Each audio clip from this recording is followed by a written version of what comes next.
1 hour down, 2 more to go. Welcome into hour number 2, and a lot more hot topics on the way. Some great guests. It's Donnie Rightside, it's Joe Ranieri. But in this segment here, we're going to talk some NFL because we have seen an end of an era here for the Philadelphia Eagles. As Eagles center, Jason Kelce has officially announced that he's retiring from the NFL after 13 seasons. Now, granted, looks like he's probably going to wind up in Canton here as a Hall of Famer. Also made a lot of money for the Philadelphia Eagles, but now it looks like he's going to make even more money depending on which network he gets hired by. The press conference was yesterday. Tears, Joe Ranieri, all the way around for a solid career as we expected him to retire yesterday, and he did. Yeah, I mean, I, for one, didn't see that coming. Oh, no, wait a minute. I for one, actually saw it happen as soon as he played his last game and thought he was already retired. So silly me to think that maybe he might actually be teasing everyone for one more year. But I mean, listen, there's no doubting his greatness and what he meant to Philadelphia and that organization. I'm a big believer in guys that get drafted by the same team. We talked about it with Evans yesterday, signing with Tampa Bay. I root for those guys here, and he will forever be in Philadelphia Eagle Hall of Fame conversations for sure. Guy was one of the best. Now the question is, where does Philadelphia go from here?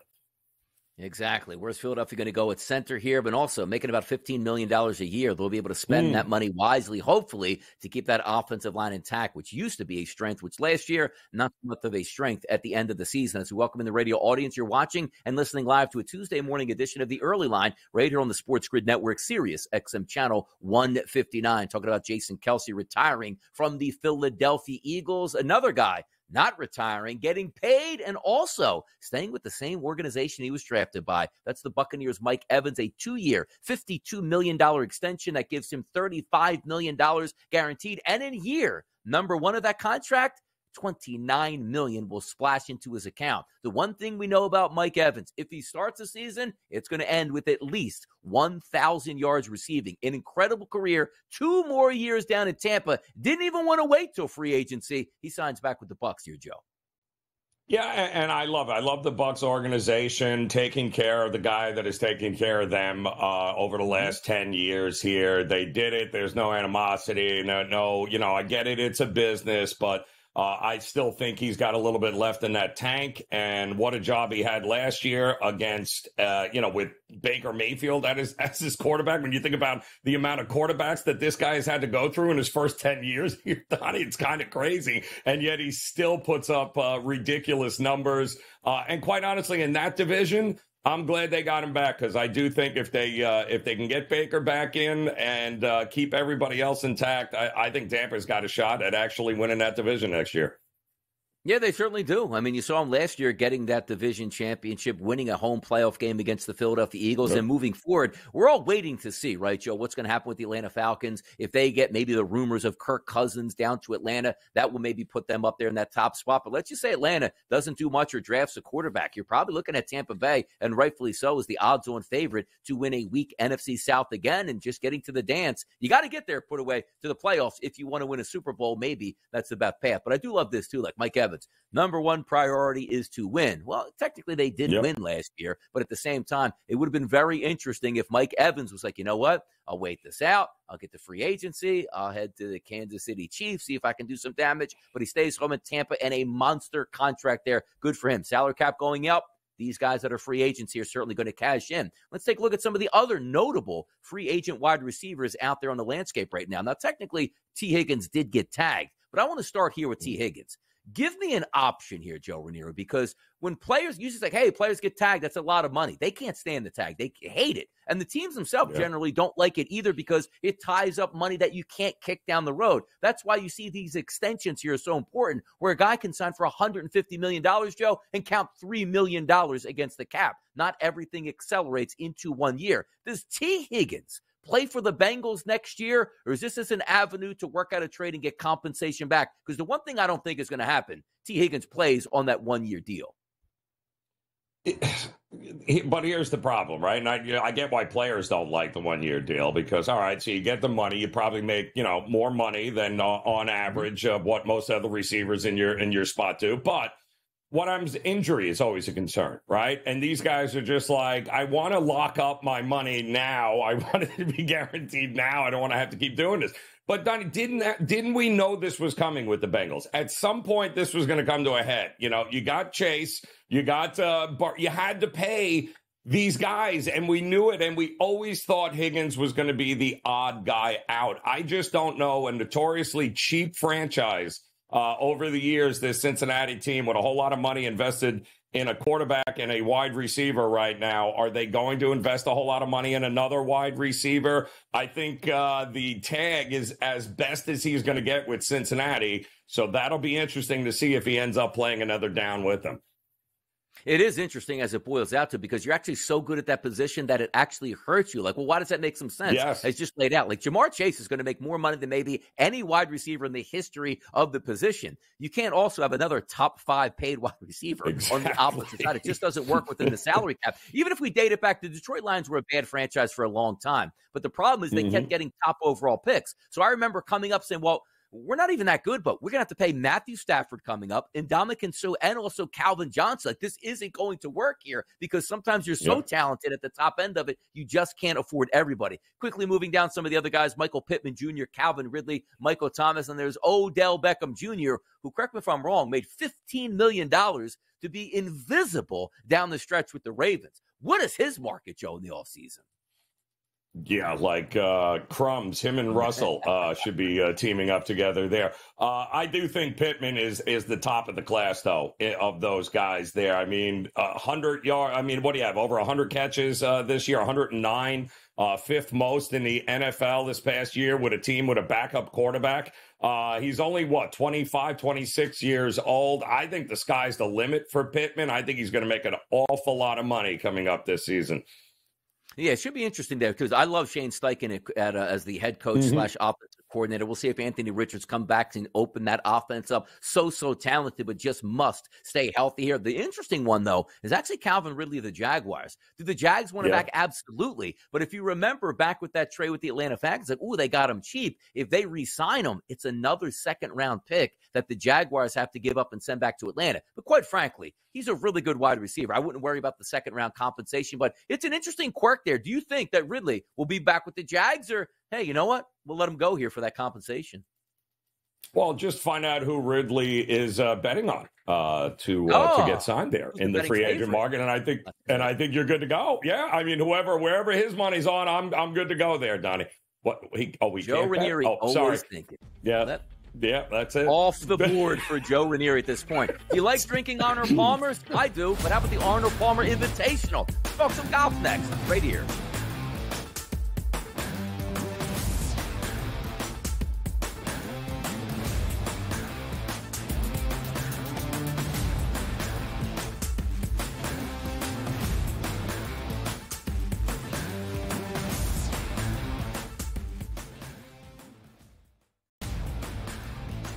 The Lakers lose by double digits last night on the road in Phoenix against the Suns. The Suns get their first victory following the All-Star break, winning by 10 in covering. Anthony Davis played 42 minutes in that game. LeBron James played 37 minutes in a loss. This is the same thing. It's like repeating this over and over and over. Sure, do you want to win these basketball games? Yes, but you sort of say to yourself, all right, at what cost do we have? The early line, only on SportsGrid. The Bostonian versus the Book. In the Big Ten, it's the same thing. No offense to you guys. This feels like the Penn State rule. This feels like this is the guaranteed Penn State to get in. We need to find a way to let them in, because they can't beat Michigan. They can't beat Ohio State. But if we make them a third, they get in. This is the Penn State rule. Be better than the West half. Yep. That 1 year that Lightning in a Bottle catches on the West half, we'll let them in too, because they'll bring people. The Bostonian versus the Book. The Books are treating the Celtics 4 points better at minimum than maybe every single team in the NBA. And so far, I believe they've covered every game since the break. The Celtics' strict goal here, anything less than a finals appearance and a finals championship is going to be a failure for the Celtics. They got all the pressure in the world across the board here. Game time decisions, only on SportsGrid. Laying points on the road in college basketball is an absolute landmine. I would not do it. I won't do it the rest of the year. I'm done doing that because it just consistently loses. I mean, 3 possessions in a 9-point game in which the opposition now is the clock, not the actual team you're facing, right? Right.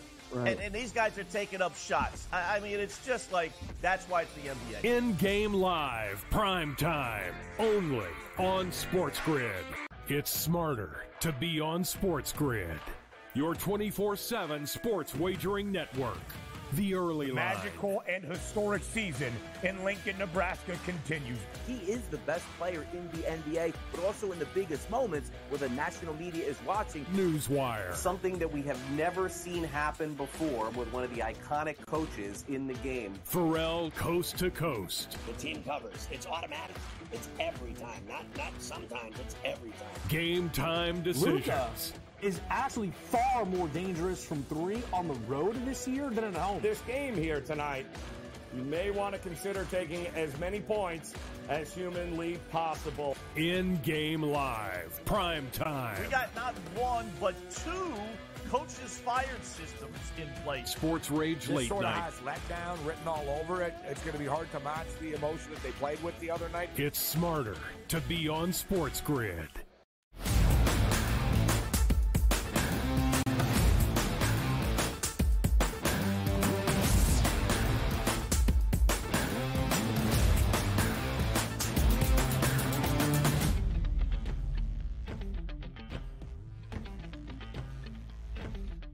Hour number 2 rolling along right here on the early line, Sirius XM channel 159 right here on the Sports Grid Network. Now it might be March, and we're concentrating on our dancing shoes getting on for March Madness, but there's a lot of golf being played down in the state of Florida on the Florida Swing. I'm Donnie Rightside. He's Joe Ramirez. We welcome in our resident PGA expert. It's Keith Stewart. Keith, how are we doing this morning from Florida? Well, you know what? The weather down here in Orlando is a lot better than expected. So let's get to this. Another limited field, 69 guys, $20 million on the line. Let's see if the superstars can finally figure it out in 2024. About a month away from Augusta. Can't wait to see it play out. Warmer weather, hopefully on the way here for us in the Northeast. But we always like to recap before we move ahead here. The Cognizant Classic, which if I'm reading this correctly, first-time winner Austin Eckroat at a 17 under par cashes in a ticket for $1.6 million. But the questions here also, some other guys in the field like Rory McIlroy. What happened last week? What did we see? And how can we use this for the future here, Keith? Well, Rory McIlroy, he was the favorite last week. His odds were about 7-1 to start the week. Austin Eckroat, for the 8th week in a row, gives us a long shot bomb to win on the PGA Tour. He started the week at 90-1, and he came through on what was Sunday, Monday. Huge rain delay on Sunday, kind of broke up the final round, made it a little choppy. The real story there was Shane Lowry. He had the lead going into the final round, never got the tee off really until late Sunday. He comes out Monday. He kind of fell apart. Rory had the bear trap catch him there on Saturday. That put him back in the pack. He had kind of a mediocre finish, but Rory's coming to Bay Hill and the Arnold Palmer Invitational, a place where he's played 9 times. And in those last 7, he's had top 13 finishes. He's won in 2018. He's never finished outside the top 30. So if it's time for Rory to win here in the States, this might be a perfect fit. Well, Oklahoma State alum there, Austin Eckroat. So congrats to him there getting it done. I never thought the tournament was going to end. And it's in my backyard. I was like, please let this thing just be over. They say, horses for courses here. And I think you just mentioned it, right? So you've got Rory, who's very familiar with this place. What do we know about the course, and who are some of the names that we should be looking at that are really their game fits this place to a T? So in my life as a PGA professional, I spent 5 years living here in Orlando. I worked across the lakes over at Isleworth Country Club during the Tiger years. So I've played Bay Hill a number of times. And what most people miss about this place and the Dick Wilson design back in 1961 is that it's extremely repetitive. which makes it predictive when it comes to the leaderboards year after year after year. We see the same names up there. We're going to see your Scotties. We're going to see your Rorys. We're also going to see your Adam Scotts. We're going to see ball strikers. A lot of the holes tend to repeat themselves as we go through the different nines. Take, for example, the third hole. Dogleg left around water, followed by a straight uphill par 5 and number 4, and then a short par 4 downhill number 5. Well, it repeats itself all over again on holes 11, 12, and 13. If you could play some of the holes here well, you could play all of the holes here well. And that's what you look for. Long approach shot, guys, over 200 yards. About a third of the approach shots are coming in from over 200. The longest set of par 3s on tour.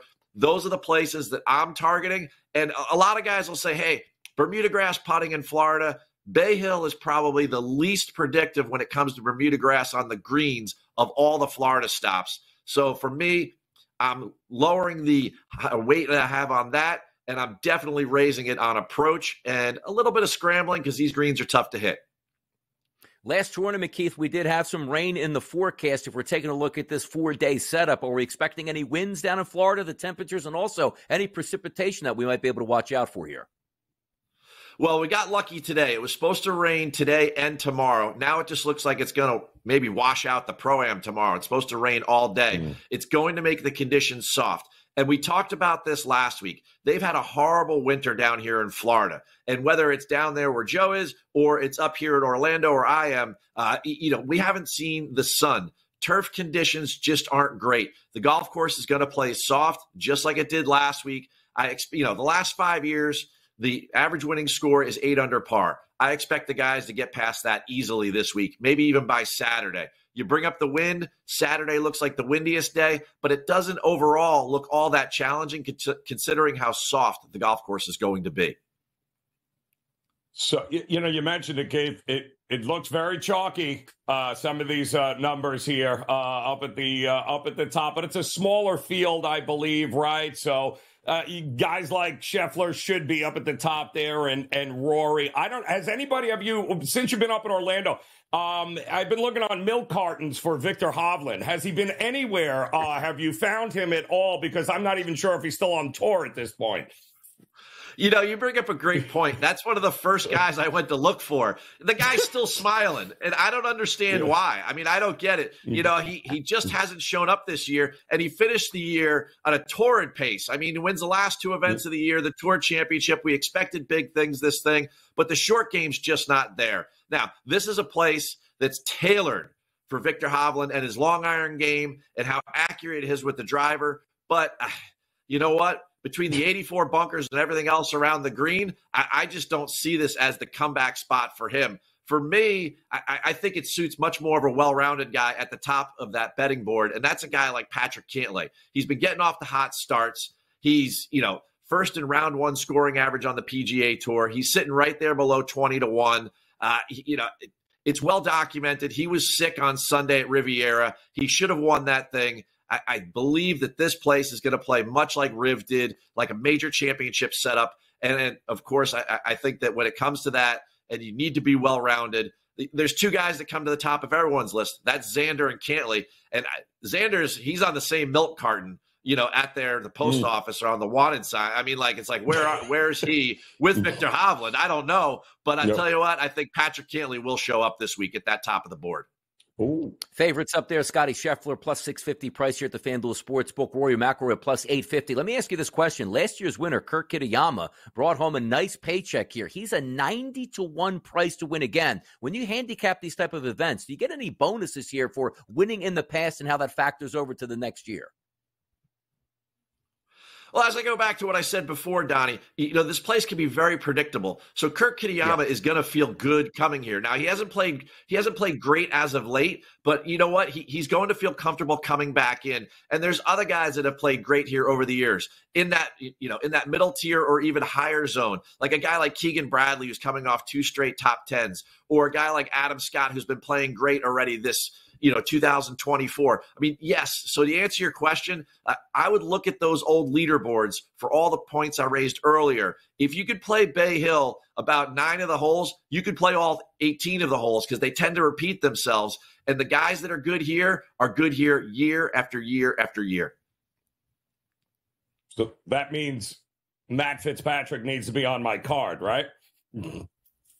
Hey, Matt Fitzpatrick was good last week at the Cognizant, and I was fading him because he's had a rough year with the approach. But you know what? I mean, he's in that range, though, with a couple other guys that I maybe like even more. You know, when it comes to the early line, I like my early leans. And the big decision in my mind right now is the guys at Wake Forest.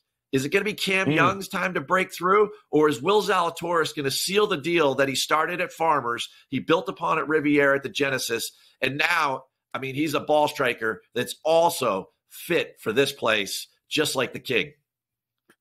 Couple seconds left here, Keith. Those early leans on the early line for this week. Who's going to take down this tournament in your mind? I mentioned Cantley. I also want to go with Sam Burns. 4 straight top 10s. He's down here on Florida grass. He's won twice in Florida. I mentioned the Wake Forest boys. In the middle of the pack, of course, Adam Scott, Keegan Bradley, and then watch out for Chris Kirk. I know he's already won this year, but he loves this place, and he's great on Bermuda grass, and he's had a really good history here. For sure, those are the guys. Those are my early leans on the early line. Keith Stewart ready to go, our PGA expert on the countdown to Augusta. We'll be right back. Rick Horrow joins us next.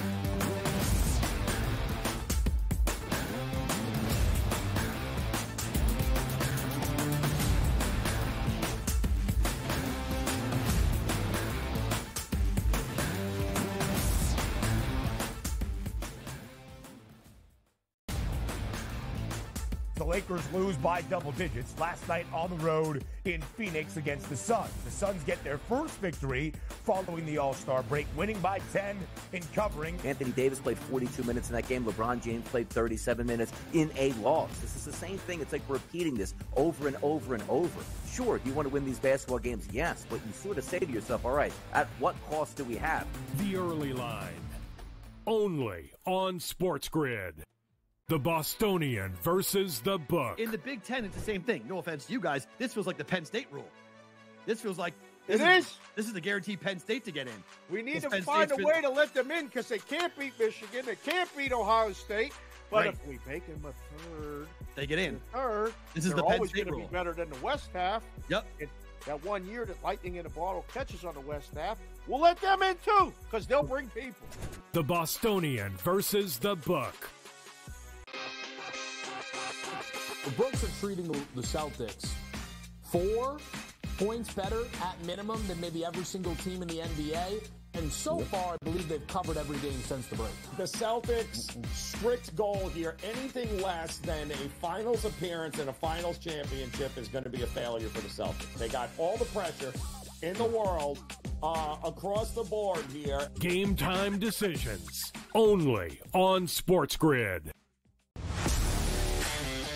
Laying points on the road in college basketball is an absolute landmine. I would not do it. I won't do it the rest of the year. I'm done doing that because it just consistently loses. I mean, 3 possessions in a 9-point game in which the opposition now is the clock, not the actual team you're facing, right? Right.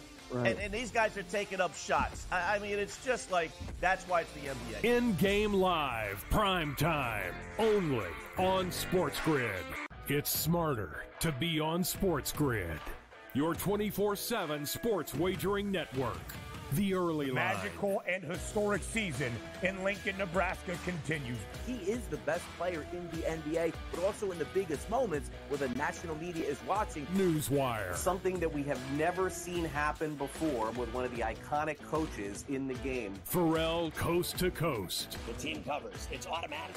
It's every time. Not sometimes. It's every time. Game time decisions. Luka is actually far more dangerous from 3 on the road this year than at home. This game here tonight, you may want to consider taking as many points as humanly possible. In-game live, prime time. We got not 1, but 2 coaches fired systems in place. Sports Rage Late Sort of Night. has letdown written all over it. It's going to be hard to match the emotion that they played with the other night. It's smarter to be on SportsGrid.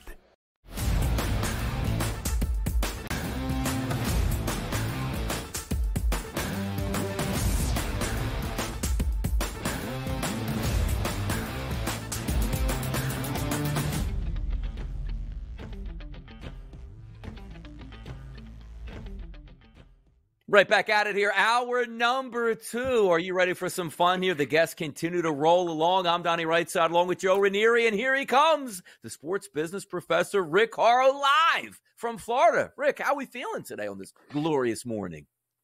Good. Where's Ben Stevens? Doesn't matter. We got a better guy. It's like Wally Pipp. How you doing? Tell Ben Stevens he's Wally Pipp. Whatever it is, man, you got to tell him, because this is going to change the entire dynamic of the next 3.5, 4, 5, 10 minutes. Good morning. And by the way, Rick, heading down south this week will be Ben Stevens, who's actually never been to the state of Florida. So get ready for some fun down there. And maybe, I don't know, trips to South Beach, hanging out with Rick Horrow. But before we do that, we got to get down to the business here. The business is writing contracts that absolutely handicap a franchise. Who are we talking about? Russell Wilson. $80+ million in dead cap space. I don't think we've ever seen this before. Rick, how does this happen? And what is looking forward to now for that Denver Broncos salary cap? My goodness. Well, what happens is a quarterback who is viewed as the Messiah is paid whatever it takes to take him to the promised land. And the chemistry didn't work. The promised land turned into a disaster, and nobody is going to give it up. That's the beauty of a guaranteed contract from a player's perspective, especially with injuries. If you make the wrong decision, even if you're not injured, it's the wrong decision not only for your coach, who usually loses his job over this, parentheses, but certainly the team. Now, the Walton family, given what they paid for that team, has disposable income. They can just sell more tissues. But there is a salary cap issue where you're going to be hamstrung by the ability not to sign skill players. And at the end of the day, we've got to see what that quarterback search does. They made a strategic decision that eating that significant amount of money is better for the franchise long term than keeping a franchise player and try to have the coach resuscitate him. I don't know what that says about the player. I don't really know what that says about the coach, but that's for somebody else to decide. They basically just paid $85 million to keep him away from the team, Rick, is what it sounds like to me. Like they'd much rather eat that money than have him in that locker room. And that's just, I don't think we've ever seen that before, have we? We have in smaller numbers, but we've never seen it to this extent. And clearly, when a baseball player is cut, and all of those contracts, as you know, at a certain level are guaranteed, much of it, a lot of it is, you know, you're on the back half of your career, but we're going to accelerate it to the back minute of your career. Just stay the hell away. And that's what a lot of these contracts really say, but it never said it to these numbers. So I made a mistake about the number of tissues that Waltons have to do. They've got to go into the silverware category, maybe even those cheap watches they sell, and sell a few of those. Might have to sell a Sam's Club or 2 membership here to help make up that $85+ million number that they have here. That's right. Tough scene. Right. I'll tell you one guy here is not going to struggle about paying bills here in the future. Jason Kelce, one of the best centers to ever play in the NFL, retires from the Philadelphia Eagles after 13 years. Now, partially the reason why some of these guys retire is they say, wait a second, I can make good money and not actually beat up my body throughout a regular season. Rick, talk to us about what we're looking forward to with Jason Kelce's post-NFL career, and could there be a bidding war between networks? Well, first of all, he gets to now, look at this, the perfect scene for me to talk over. He gets to turn around and face the world. How do you like playing for, 30 years and your income is because you're bending over and doing something backwards? Now he gets to deal with the world in a real way. And I do believe that the dynamics with his brother, minus or including Taylor Swift, is dynamic. Now, I know his personality is wonderful. He's smarter than the average bear. We're going to see a bidding war, I think, over time. And a lot of it starts at the top. I know he's locked in. But let's see where Tony Romo ends up relative to Greg Olsen. And then let's see how Brady gets slid in without doing any harm to that network. And then we'll see what's left over. But we know that network executives are willing to pay a lot of money to have somebody with a personality. And man, this guy has a personality. I think what he's going to do in his contract is he gets to do the sports reports and his color commentary wearing no shirt in the middle of December. Oof. Rick, what are we supposed to make of the nearly, $3 billion of investment money onto the PGA Tour from the likes of Drake and Rich Paul and others that we wouldn't necessarily associate with the PGA? Well, I think it's a good deal to diversify investment groups in any business. You know, we just got off of a fairly successful deal here in South Florida, and the Star is Cognizant, which is a up-and-coming company, decided to spend some significant money over a 6-year deal with the PGA Tour. That's been understated because you see corporations on the sidelines waiting to live, waiting the merger. But now you have an investment group that's looking. You have another hedge fund group with Tom Ricketts and Werner and John Henry and other owners. And frankly, are they leverage against the Saudis taking over, or are they just harmonious with the Saudis? Whatever it is, new money, diverse money is really good for the tour. And now we've got fun season. We've got Bay Hill, got the Players. And the Masters, by the way, I can't wait. I'm going to maybe stay up there in Atlanta. It's, your show, but my segment. The Hall of Fame has its National Football Foundation deal, and we're doing that on Friday, the Maxwell Awards. It's huge. It's a big thing. We've got panels on the future of college football. I'm going to be moderating those. We're giving out the awards. SportsGrid is going to be doing them as part of specials. And depending on how it goes, I may just stay up there for, the 3 or 4 weeks and have SportsGrid pay for my expenses leading up to the Masters. By the way, they won't do that. So I'm not even thinking it. Forget it.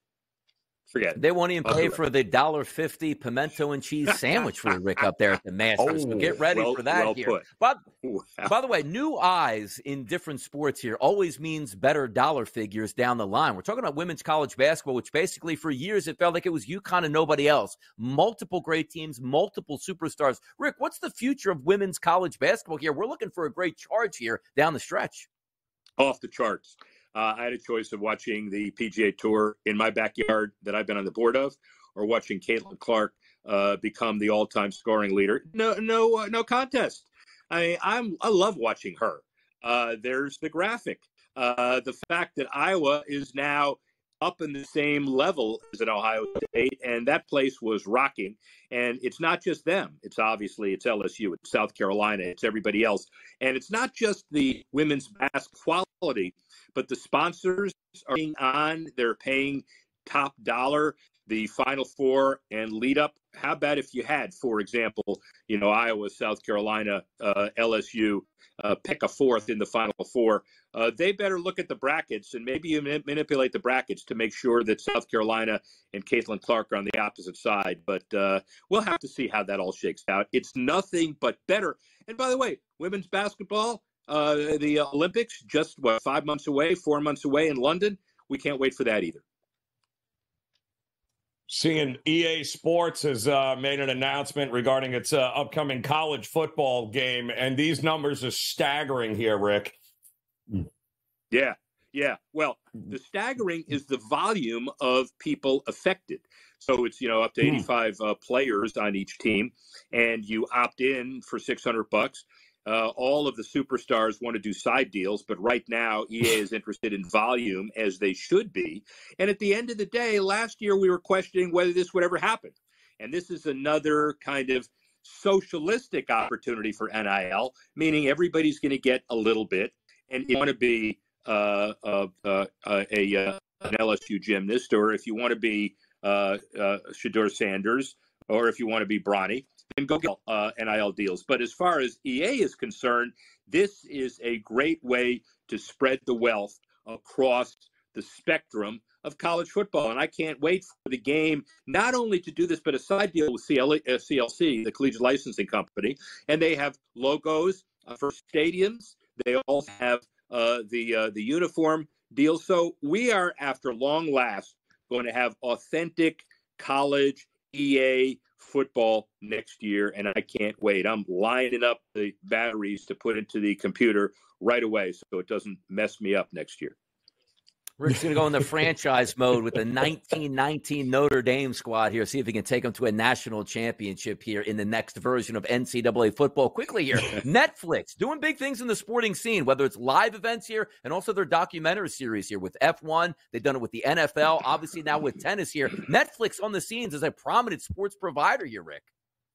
Yeah, obviously, and the deal that they have, the Slam, is not just the special event there, but they have the ability and now the brand to spend big money to have special series and then also to tell some stories that not too many other companies have the journalistic capability and resources to tell. And so the whole idea of the drive to survive and then full swing. And how about now the Netflix slam again with these players with special events, and also the idea of having the story of LIV and the PGA Tour generate controversy. That's what this is all about, generating controversy. All about the eyeballs, like I normally do. Yeah, go ahead. Who gets this question? Who gets the question? Does Joe Ranieri's going to be. Joe Ranieri's up. Joe's up. All right. Give it to him. All right, Joe. Quick. Yes. Question. Go. What do you want to do? Question. All right. So question. Go ahead.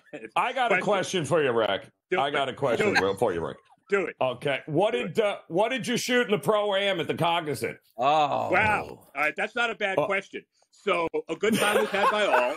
The problem with the Pro-Am at the Cognizant was they didn't cut the rough. And, of course, when you don't cut the rough, it's great for the guy that won. It ain't too good for us. And I'm thinking that what they need to do is to go in at the end of Wednesday and cut the rough so Pro-Am people will come back. Happy guys spend money. Come back after the break. More of these guys right after this.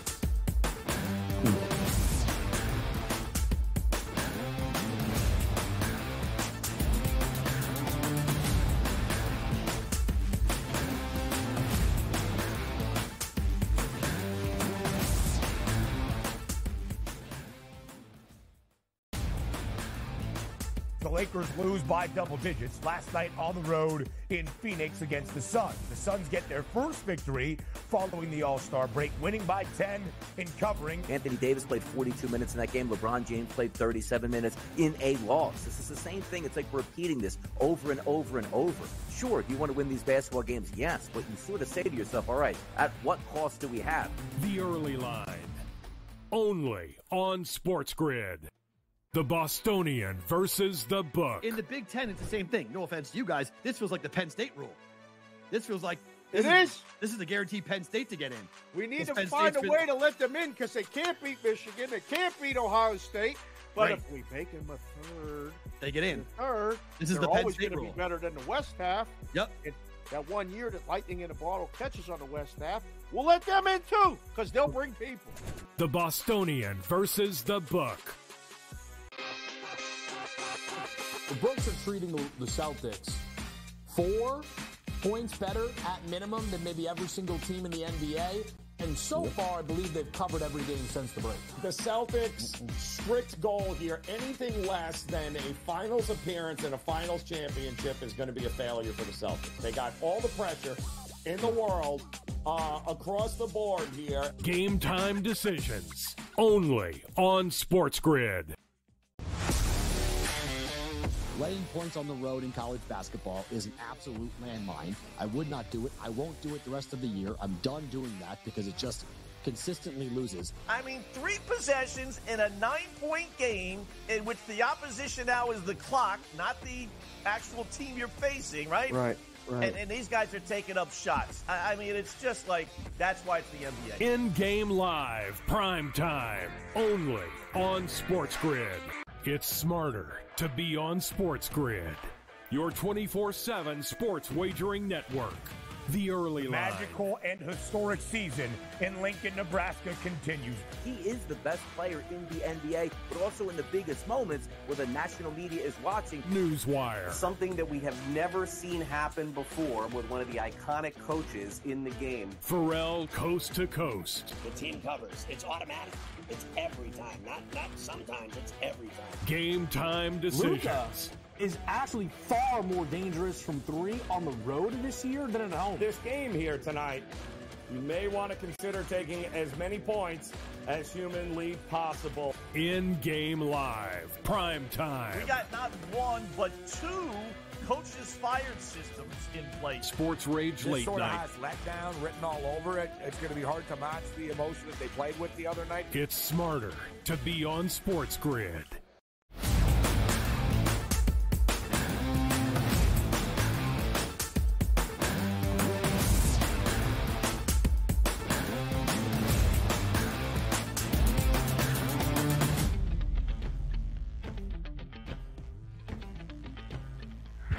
The topics just keep on flowing right here on the early line on a Tuesday morning. Sirius XM channel 159 right here on the Sports Grid Network. Donnie right side, Joe Ranieri here. We are going to get our dancing shoes on momentarily, where we will preview the Sunbelt, Patriot, and Horizon League tournaments that are set to get underway today. You're also going to have a look at some teams with home court advantage, some teams also not having those neutral court sites to deal with, and also tournaments that will be at a neutral site. But Rick Horrow just left here. We're having some fun talking about the NCAA college football game coming back to EA Sports. And it seems simple to me, Joe.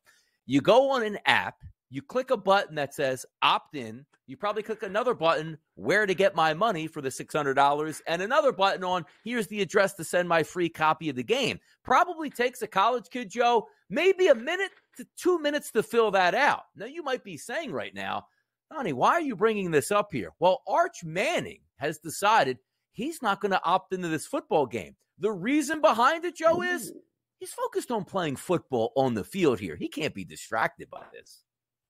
I can appreciate that, though, Donnie, right? I mean, it's you would think maybe, giving his lineage here, maybe it's maybe the idea of being a part of a EA Sports college football game, maybe not as exciting to him as it might be to a few of the other players who are signed up to have their, to have themselves in this game. I think he's good for him that he is focused on the bigger and better picture here down the road.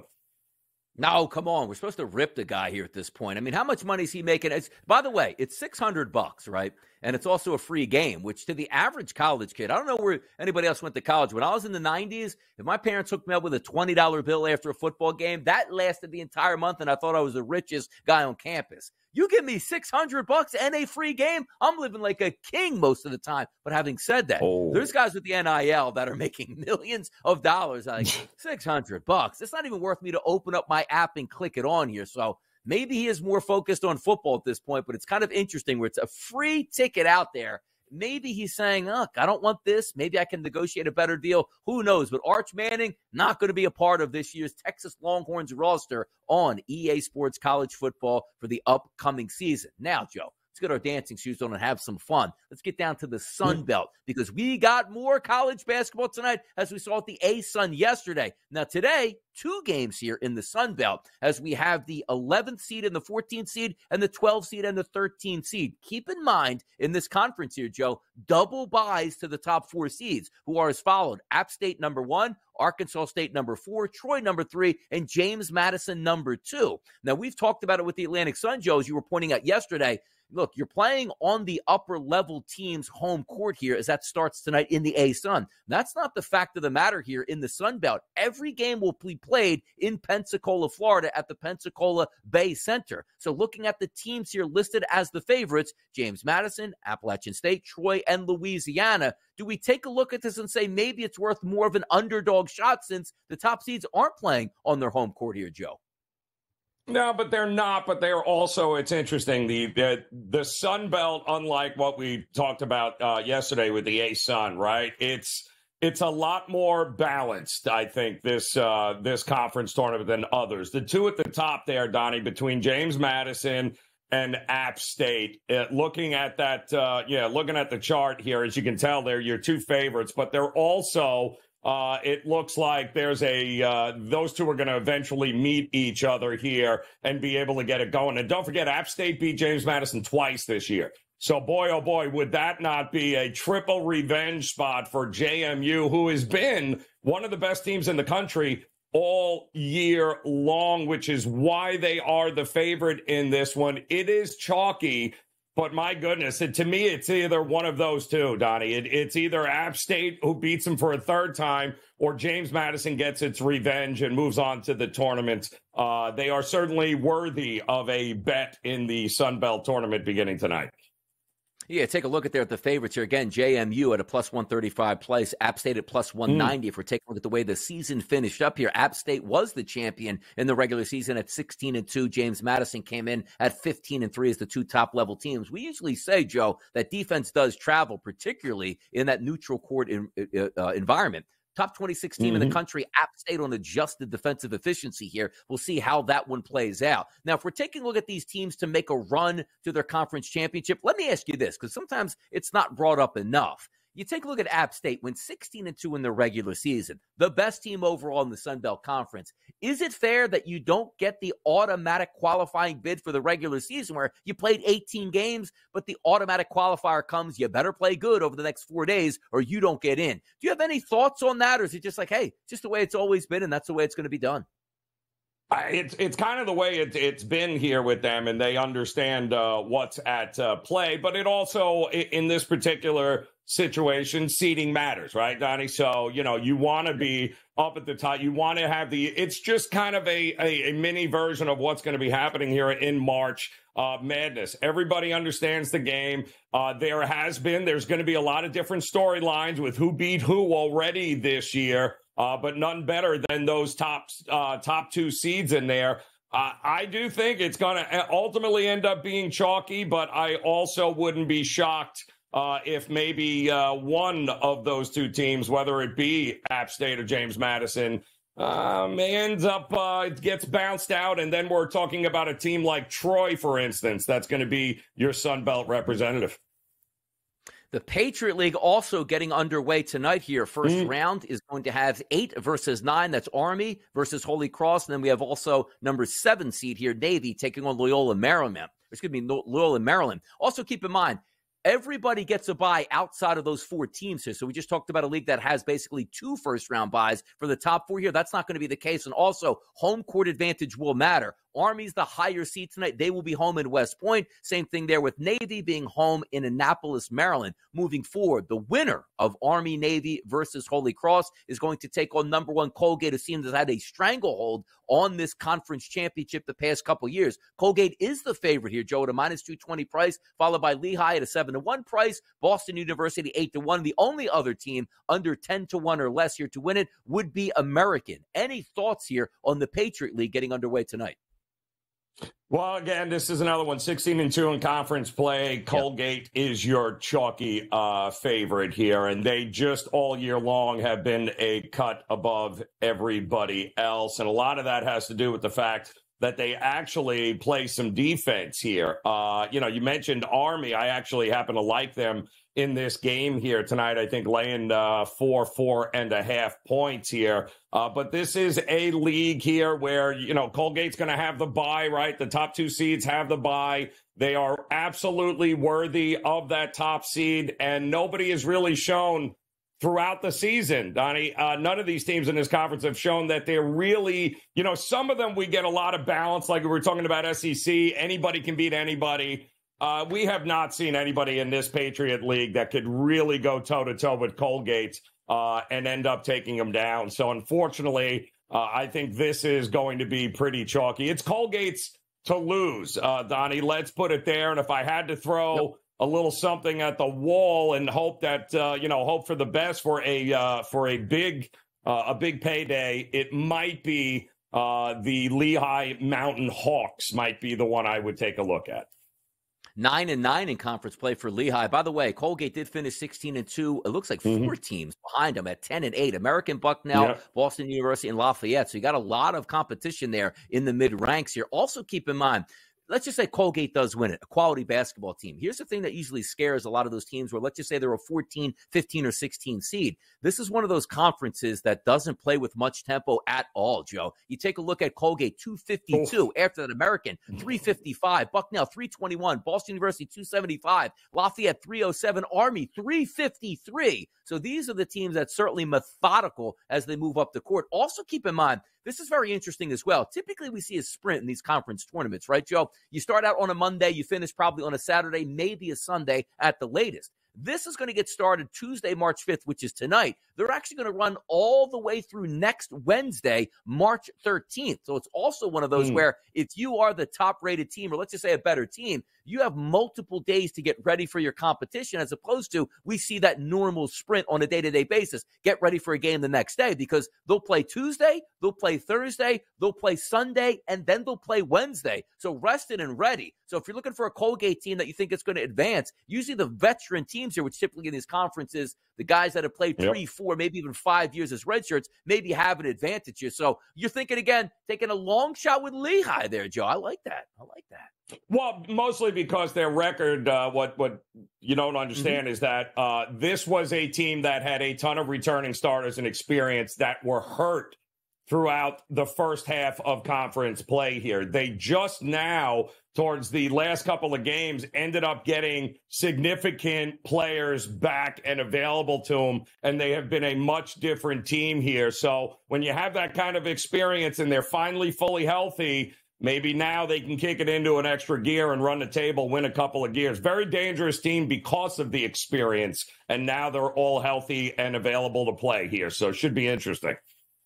Let's take a look at the Horizon League entering into play tonight as well. And take a look at this. If we look at the odds to win this conference, Youngstown State plus 200, Wright State plus 270, Oakland plus 290, and then you have 13-1 Green Bay. So you sort of have a fall off here. The top of the standings in conference play, and keep in mind, these teams played 20 times in competition in the regular season for the Horizon League, which is fantastic. You're going to get a really good look at what's what. But also, IUPUI finished 2-18 on the season. Detroit Mercy 1-19. Robert Morris 6-14. The reason I bring up the bottom end of it, because take a look at the competition outside of the bottom three, Joe. 11-9 Cleveland State. Purdue Fort Wayne 11-9. Milwaukee 12-8. Northern Kentucky 12-8. Green Bay 13-7. Wright State 13-7. Youngstown State 14-6, and Oakland 15-5. The parity, Joe, tremendous in the Horizon. It is crazy here. And keep in mind, too, that last year, the number 1 seed was Youngstown State, and they ended up getting destroyed by 4th-seeded, I believe it was the Northern Kentucky Norse in the semifinals. And then they eventually went on to beat Cleveland State, who was also the number 3 seed. So, yeah, this is a tournament here that necessarily, just because you're number 1 or number 2, doesn't necessarily mean that you're going to end up taking it down. Unlike we talked some of the chalkiness of these other tournaments, this one, because they play no defense across the board here, Donnie, you're looking to play overs in the Horizon League. You're not looking for anybody to shut anybody down. They're all going to be high-scoring games, and there is always some money to be made in the Horizon League tournament. And by the way, you are right about that. You're taking a look at some of the adjusted defensive metrics here. Wright State's a quality basketball team at 13-7 in conference play, 343 at adjusted defense. But you know what makes that fun? They're top 25 in the country at adjusted tempo, which means they don't play any defense and they like to run out on the break. Also, other teams fast there. Purdue Fort Wayne, 39 in adjusted tempo here. Milwaukee and also Youngstown State in the top 100 in adjusted tempo. So a league that we take a look at, the Patriot League, oh boy, they're glaciers out there moving around. That's not the case in the Horizon League. And just setting up some of the odds and ends here in the Horizon League, you will be playing on the higher seed of the campuses early on. But once you get into the semifinals, that moves into the Indiana Farmers Coliseum and also the championship there as well. So winning on your home court, then advancing into the conference tournament play in Indianapolis, that's the way to go here in this league. So how about that, a preview of the Sun Belt, the Patriot League, and the Horizon League. What's next? Let's start to fade the public right here on a Tuesday morning edition of the Early Line on the SportsGrid Network.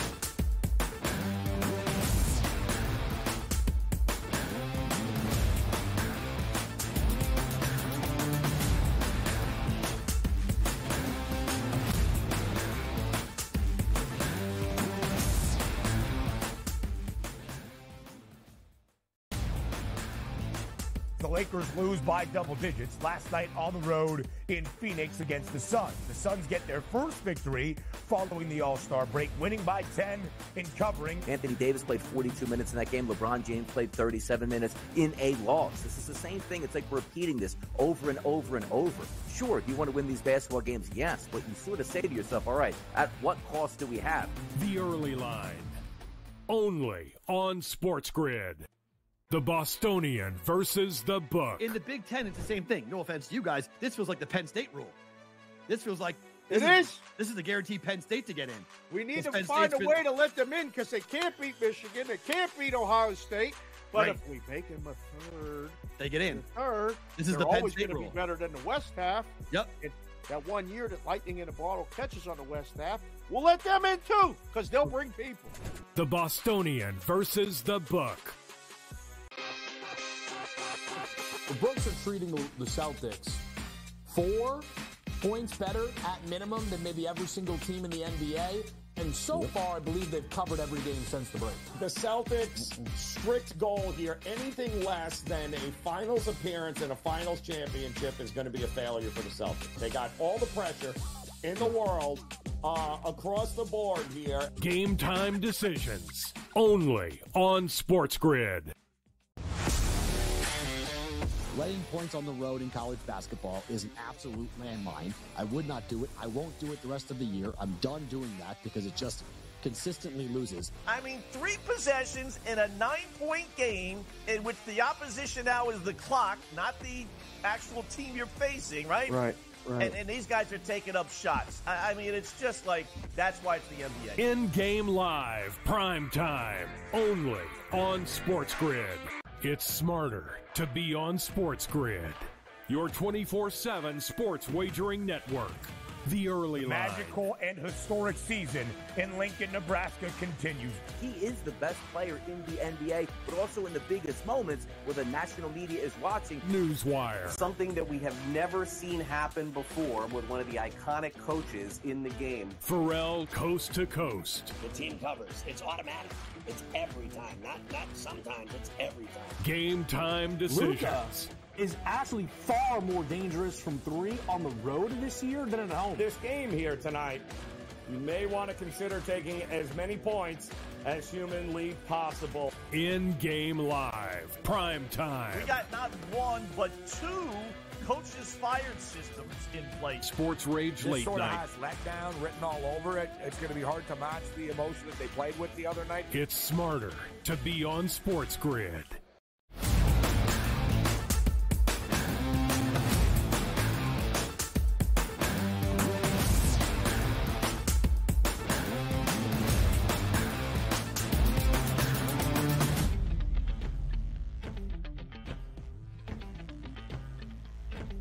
Quick little segment before we hit hour number 3 right here on the early line. Fun, and yes, fading the public is what we do. It's on the right side, it's Joe Ranieri here as we bring in the poll system here as we reach out to the public. Today, an NBA poll. What will it be? Who will win the Western Conference? There were 4 options listed on the table at SportsGrid TV.